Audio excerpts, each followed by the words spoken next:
Episode 522 फिर से DNA test. Security guard की उंगली में बहुत दर्द हो रहा था।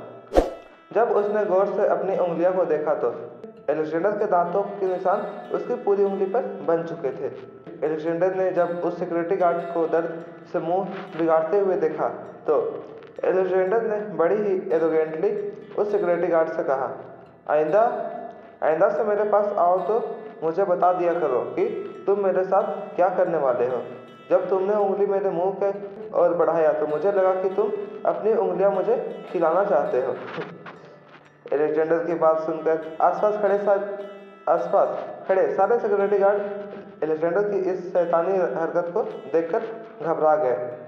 उन्हें आज इस बात का एहसास हो रहा था कि नन्हा सा आर्यन कितना शांत और अच्छा बच्चा था। आर्यन ने आज तक कभी भी किसी को परेशान नहीं किया था। बड़ों के साथ बड़ी ही आदर से बात करता था, मगर यह छोटा सा बच्चा जो अपने आप को रोहित मारवा का बेटा कह रहा था, वह आर्यन से बिल्कुल ऑपोजिट था। मीन्स उसका उल्टा था। एलेक्जेंडर ने चीफ सेक्रेटरी गार्ड की और देखकर कहा, चलो जल्दी करो, जो भी सैंपल लेना चाहते हो जल्दी से ले लो। मैं भी जानना चाहता हूँ कि आखिर वह रोहित सचमुच मेरा बाप है या नहीं। एलेक्जेंडर के तेवर देखकर सारे सिक्योरिटी गार्ड ने अपने कदम पीछे हटा दिए। एलेक्जेंडर को डीएनए सैंपल लेने के लिए किसी न किसी को एक रुई का टुकड़ा एलेक्जेंडर के मुंह में डालकर उसके सलाइवा का सैंपल लेना था। मगर यह करने के लिए सलाइवा का सैंपल लेना था मगर यह करने के लिए अब किसी में हिम्मत नहीं बची थी। तभी एक सिक्योरिटी गार्ड ने हिम्मत करके अपने हाथ में एक रुई का टुकड़ा पकड़ा और धीरे धीरे एलेक्जेंडर की ओर जाने लगा। एलेक्जेंडर ने धीरे से अपना मुंह खोला। सिक्योरिटी गार्ड ने कांपते हुए हाथों से रुई का टुकड़ा एलेक्जेंडर के मुंह में डाला। जैसे ही उस सिक्योरिटी गार्ड ने अपना हाथ एलेक्जेंडर के मुंह में डाला, एलेक्जेंडर ने उसे काटने का नाटक किया। जैसे ही एलेक्जेंडर ने मुंह बंद करने का नाटक किया, वह सिक्योरिटी गार्ड उछलकर अपना हाथ खींचकर जमीन पर गिर गया। उसे इस तरह लड़खड़ाता हुआ देखकर एलेक्जेंडर उस सिक्योरिटी गार्ड की और इशारा करके जोर जोर से हंसने लगा। एलेक्जेंडर की शैतानी हंसी और उसके तेवर देखकर किसी की हिम्मत नहीं हो रही थी कि वह एलेक्जेंडर के मुंह में हाथ डाले। आसपास खड़े गार्ड्स को समझ नहीं आ रहा था कि इस बच्चे के साथ किस तरह से पेश आए। वो लोग एलेक्जेंडर को डांट भी नहीं सकते थे क्योंकि एलेक्जेंडर रोहित का बेटा था। मगर एलेक्जेंडर की बदतमीजी और उसकी शरारतें अब उनकी बर्दाश्त के बाहर हो चुकी थी। उसके बाद एलेक्जेंडर ने खुद ही एक प्लास्टिक बैग से रुई का टुकड़ा निकाला और अपने सलाइवा का सैंपल एक छोटी प्लास्टिक बैग में डालकर चीफ सेक्रेटरी गार्ड के हाथ में दे दिया। एलेक्जेंडर ने अपने दोनों हाथ कमर पर रखकर अपना सर उठाकर किसी राजा की तरह ऑर्डर करते हुए कहा, अब जल्दी जाओ और पता लगाओ कि तुम्हारा बॉस मेरा बाप है या नहीं। चीफ सेक्रेटरी ऑफिसर ने वह डीएनए सैंपल अपने आदमी के साथ अनिका के पास भिजवा दिया। जब वह वापस सेक्रेटरी केबिन में आया तो उसने देखा कि रोहित की दादी माँ एलेक्जेंडर के ठीक सामने व्हीलचेयर पर बैठी थी। एलेक्जेंडर उन्हें घूर घूर कर देख रहा था। कुछ देर दादी माँ को घूर घूर कर देखने के बाद एलेक्जेंडर ने बड़ी ही एरोगेंटली दादी माँ से कहा, क्या आप रोहित मारवा की माँ हैं? अब यह मत कहना कि वह भी बिल्कुल आप ही की तरह दिखता है। इतने बदसूरत पापा मुझे बिल्कुल मंजूर नहीं है। और अगर यह बात सच है कि वह आप जैसे ही दिखते हैं तब तो कोई टेस्ट करवाने की जरूरत नहीं है। यह बात पक्की हो जाती है कि रोहित मारवा मेरे पापा नहीं है। दादी माँ को समझ नहीं आ रहा था कि इस छोटे से बच्चे की शैतानी हरकत का वह क्या जवाब दे। दादी माँ का चेहरा गुस्से से लाल हो चुका था। एलेक्जेंडर की आंखें और उसका चेहरा हूबहू रोहित के बचपन से मिलता था, मगर एलेक्जेंडर की हरकतें ना तो रोहित जैसी थी और ना ही नन्हे से आर्यन जैसी थी। दादी माँ अपनी व्हीलचेयर आगे बढ़ाते हुए एलेक्जेंडर के पास गई। मगर इससे पहले कि वह एलेक्जेंडर के कान पकड़कर उसे सजा दे सके, एलेक्जेंडर अपनी जगह से उछलकर दादी माँ की व्हीलचेयर के पीछे चला गया। वह पास खड़े चीफ सेक्रेटरी गार्ड की ओर देखकर कहने लगा, जरा कोई इस बूढ़ी औरत को इलाज करो। मुझे लगता है इनका दिमाग अब इन्हीं की तरह बूढ़ा हो चुका है। इन्हें कोई हॉस्पिटल ले जाओ, इनका इलाज कराओ। दादी माँ के साथ आज तक पूरी जिंदगी में कभी किसी ने इस तरह बातें नहीं की थी। दादी माँ का स्टेटस न सिर्फ दिल्ली में बल्कि पूरे देश में बहुत ऊंचा था। हमेशा लोगों के उन्हें बहुत ही रिस्पेक्ट के साथ देखा था।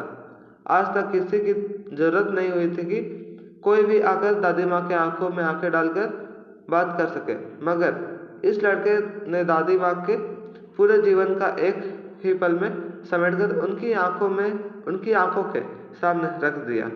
दादी माँ एलेक्जेंडर को फटकारना चाहती थी, मगर उनके मुंह से शब्द नहीं निकल रहे थे। दादी माँ ने अपनी व्हीलचेयर एलेक्जेंडर की ओर घुमाकर कहा, तुम। दादी माँ इसी शब्द पर अटक गई।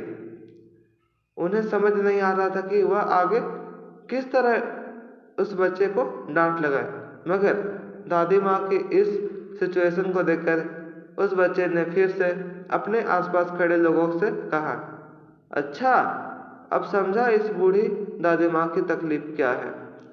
यह ठीक से बोल नहीं पाती, इसे हकलाना कहते हैं। मैंने इंटरनेट पर पढ़ा है कि काफ़ी लोग इस बीमारी का शिकार है, मगर मुंह से पेन रखकर अगर बात करने की प्रैक्टिस की जाए तो 10-15 साल में इस बीमारी से बाहर निकला जा सकता है। मगर इनकी उम्र देखकर लगता है कि यह एक्सरसाइज इनके किसी काम की नहीं है। यह कहने के बाद उस बच्चे ने फिर से जोर जोर से अपनी शैतानी हंसी हंसने लगा। दादी माँ फिर से उस बच्चे को जोर से डांट लगाना चाहती थी, मगर फिर से उनकी पीठ तुम कहकर अटक गई। दादी माँ को इस तरह बात करते हुए देखकर उस बच्चे की हंसी और ज्यादा बढ़ गई। एलेक्जेंडर ने अपना नाम दादी माँ को बताते हुए कहा, मेरा नाम एलेक्जेंडर है। अगर यह नाम आप बोलने की कोशिश करेंगे तो पता नहीं मेरा पूरा नाम खत्म होते होते कहीं शाम ही ना हो जाए। एलेक्जेंडर की बातें सुनकर पीछे खड़े 1-2 सेक्रेटरी गार्ड को भी हंसी आने लगी थी, मगर किसी की हिम्मत नहीं थी कि दादी माँ के सामने अपनी बत्तीसी दिखा सके। इस छोटे से बच्चे ने आकर मारवा खानदान की सबसे ताकतवर औरत को सबके सामने मजाक बना दिया था। दादी माँ से अपनी इंसल्ट बर्दाश्त नहीं हो रही थी। धीरे धीरे दादी माँ को गुस्सा बढ़ने लगा। वह अभी चेयर से उठने की कोशिश कर रही थी, मगर लीला ने उन्हें ऐसा करने से रोक लिया। तभी अचानक दादी माँ की आंखें भारी होने लगी और देखते ही देखते दादी माँ व्हील चेयर पर ही बेहोश हो गई। दादी माँ को बेहोश होता हुआ देखकर सेक्रेटरी केबिन में भगदड़ मच गई। किसी ने डॉक्टर को बुलाने की आवाज़ लगाई तो किसी ने एम्बुलेंस को बुलाने की आवाज़ लगाई। चीफ सिक्योरिटी गार्ड अपने कुछ खास लोगों के साथ दादी माँ को उठाकर घर के अंदर ले गया। ठीक उसी वक्त रोहित वहां पहुंचा था। दादी माँ को इस हालत में देखकर रोहित भी सिक्योरिटी गार्ड का पीछा करते हुए सीधे घर के अंदर चला गया। इस बार अफरा तफरी की वजह से रोहित की नज़र एलेक्जेंडर पर नहीं पड़ी थी। कुछ ही देर में फैमिली डॉक्टर घर पर आ गए। दादी माँ का एक रूटीन चेकअप करने के बाद डॉक्टर ने दादी माँ को एक इंजेक्शन लगाया और अनिका की दी हुई दिमाग को शांत रखने वाले टेबलेट भी दादी माँ को खिलाई गई। रोहित और बाकी सारे घर के लोग भी दादी माँ के आसपास खड़े हो उनके होश में आने का इंतजार करने लगे। जैसे ही दादी माँ ने धीरे से अपनी आंखें खोली, दादी माँ ने देखा कि रोहित ठीक उनके बिस्तर के पास बैठा उनके होश में आने का इंतजार कर रहा था। रोहित को देखते ही दादी माँ ने रोहित से पूछा। इस तरह का शैतान बच्चा तुम्हारा हो ही नहीं सकता। जैसे ही दादी माँ ने यह बात रोहित से कहा, दादी माँ ने अपना एक हाथ अपने मुंह पर रख दिया। उन्हें इस बात का एहसास हुआ था कि वह सचमुच बात करते हुए हकलाने लगी थी। इन सब बातों से बिल्कुल अनजान अनिका के घर जब रोहित का आदमी डीएनए सैंपल लेकर पहुंचा तो अनिका तुरंत उस प्लास्टिक बैग को लेकर लाइफ केयर हॉस्पिटल जाने के लिए निकल गई। अनिका डीएनए सैंपल की टेस्ट हमेशा राजलक्ष्मी के पास करवाती थी और इस वक्त मयूर गुलेरिया को देख देख अनिका ने पूरी तरह से राजलक्ष्मी पर छोड़ रखी थी। अनिका तेजी से लाइफ केयर हॉस्पिटल पहुंची। एलेक्जेंडर का डीएनए सैंपल अपने साथ में लेकर अनिका जैसे ही मयूर के कमरे के पास पहुंची, अनिका ने अंदर से राजलक्ष्मी और मयूर की आ रही आवाज़ सुनी। मयूर राजलक्ष्मी से पूछ रहा था कि आजकल तुम बड़ी फ्री रहती हो, सिर्फ यही रहती हो? पहले तो काफ़ी बिजी हुआ करती थी। क्या हुआ? कहीं मेरी बहन ने तुम्हें नौकरी से निकाल तो नहीं दिया? राजलक्ष्मी ने मयूर की ड्रेसिंग बदलते हुए कहा, ऐसा नहीं है। मैडम ने मुझे सबसे इम्पोर्टेंट काम पर लगा रखा है। मैडम तुम्हें बहुत प्यार करती है, इसलिए अपने सबसे खास और सबसे भरोसेमंद जूनियर डॉक्टर को मैडम ने तुम्हारे लिए यहाँ भेजा है। तुम क्या समझते हो मैं कोई आम नर्स हूँ जो सिर्फ पट्टी बदलने का काम करती हूँ? तुम जानते नहीं मुझे, मैं खुद भी एक एक्सपर्ट डॉक्टर हूँ। सिर्फ मैडम के कहने पर तुम्हारी नर्सिंग करती हूँ। मयूर ने इस बात का जवाब देते हुए कहा, ओहो, तो अब तुम मुझ पर एहसान जताने की कोशिश कर रही हो? देखो, मैं तुमसे कह देता हूँ, तुम मेरी बहन के पास नौकरी करती हो तो उस लिहाज से तुम मुझसे थोड़ा तमीज़ से पेश आओ। मैं तुम्हारी मैडम का भाई हूँ, यह भूलना मत। अगर तुम्हारी एक शिकायत करूँगा तो हो सकता है तुम्हारी नौकरी चली जाए। मयूर की यह बात सुनते ही राजलक्ष्मी ने जवाब देते हुए कहा, ठीक है, तुम्हें क्या लगता है तुम्हारी बहन अगर मुझे नौकरी से निकाल देगी तो मुझे और कहीं नौकरी नहीं मिलेगी?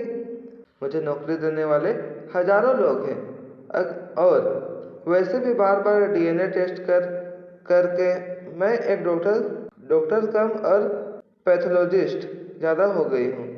अब तो मुझे लगता है कि कोई पैथोलॉजी वाले भी मुझे अच्छी तनख्वाह देकर नौकरी पर रख लेंगे।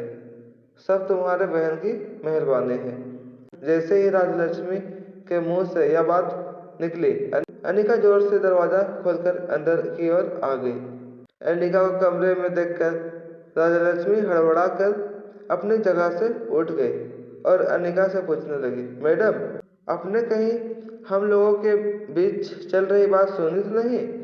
अनिका ने राजलक्ष्मी को आंखें दिखाते हुए कहा, मैंने सब कुछ सुन लिया है और तुम्हारे लिए एक सरप्राइज भी लेकर आई हूँ। यह कहते हुए अनिका ने अपनी हाथ में पकड़ी हुई प्लास्टिक बैग राजलक्ष्मी को दिखाई। उस प्लास्टिक बैग को देखते ही राजलक्ष्मी ने अपने सर पर अपना हाथ मार दिया और अनिका से कहा, फिर से डीएनए टेस्ट? मैडम, आखिर आपकी जिंदगी में चल क्या रहा है? राजलक्ष्मी की इस बात का जवाब देते हुए अनिका ने कहा, उम्मीद करती हूँ कि यह आखिरी बार होगा, मगर जल्द से जल्द इस डीएनए टेस्ट के रिजल्ट जानने की बहुत ज़रूरी है और यह काम तुम्हारे अलावा और कोई नहीं कर सकता। यह बात तो तुम अच्छी तरह जानती हो। वह प्लास्टिक बैग अपने हाथ में लेकर राजलक्ष्मी ने अनिका की ओर देखकर कहा, मगर इस सैंपल का मैच किसके सैंपल के साथ करना है? मुझे यह तो बताइए। अनिका ने अपने दोनों हाथ फोल्ड किए और राजलक्ष्मी की ओर देखकर कहा, मेरे डीएनए सैंपल के साथ? अनिका के मुंह से यह बात सुनते ही राजलक्ष्मी की आंखें फटी की फटी रह गई। राजलक्ष्मी मन ही मन सोचने लगी कि अब तो यह भी पता चल चुका है कि अनिका के पापा कौन थे। अनिका की माँ कौन थी? फिर अब किसके साथ अनिका अपना डीएनए सैंपल को मैच करवाना चाहती थी? मगर राजलक्ष्मी ने इन सारे सवालों को अपने दिल में ही दबा दिया और अनिका से कहा, अच्छा इतना तो बता दीजिए कि आपके कौन से डीएनए सैंपल के साथ इसे मैच करना है। मेरा मतलब है अभी वाला डीएनए सैंपल या फिर आपकी एम्बिलिकल कार्ड के लिए गए डीएनए सैंपल के साथ। अनिका के डीएनए स्ट्रक्चर में डिलीवरी से लेकर आज तक काफ़ी बदलाव हो चुके थे। अनिका किसी भी तरह की रिस्क नहीं लेना चाहती थी।